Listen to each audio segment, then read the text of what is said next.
జై శ్రీరామ్ గురువుగారు. గురుగారు, ఈ సర్గలో 7వ శ్లోకం అండి. అలాగే 13 తర్వాత 17 కూడా గురువుగారు. 7వ శ్లోకంలో విశాలముఖులగు ఆ ముగ్గురు రాజతనయులను కలిసి ఆకాశము నుండి వెడలిన బుధ శుక్ర శనుల వలె ఆ శూన్య నగరం నుండి బయలుదేరి అన్నారు. 13లో వాటిలో ఒకదాని క్రింద స్వర్గమందు కల్పవృక్షం క్రింద ఇంద్రాగ్ని యముల వలె వారు విశ్రమించిరి అన్నారు. 17లో ఆ శుష్క జలము గల నది యందు సూర్యతాప పీడితులకు వారు ముగ్గురును గంగ యందు బ్రహ్మ విష్ణు మహేశ్వరుల వలె స్నానమనర్చిరి అన్నారు గురుగారు.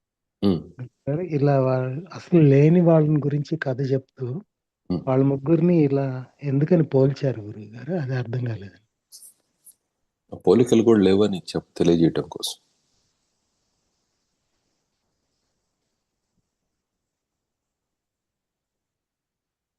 అర్థం కాలేదా గురుగారు? ఏ ఏ పోలికలు అయితే ఇక్కడ నీకు వినిపించినావో అవి కూడా ఈ బాలకాఖ్యానంలో లాగా ఏవి లేవని చెప్పబడుతున్నాయో ఆ విధంగా నేను నీవు ఈ బ్రహ్మ విష్ణు మహేశ్వరులు ఆదిగా గల సమస్తమైన ఏ దృశ్యమో కూడా వాస్తవానికి స్వప్నతుల్యమే కానీ అస్తిత్వం కలిగి లేదు. అనుభూతి సమయాన అస్తిత్వం అనుభవానికి వస్తున్నప్పటికీ అనిపిస్తున్నప్పటికీ ఏ నిజంగా ఒక శూన్య నగరంలో జనించిన ముగ్గురు లాంటి వాళ్లే అని చెప్పడం ఉద్దేశం.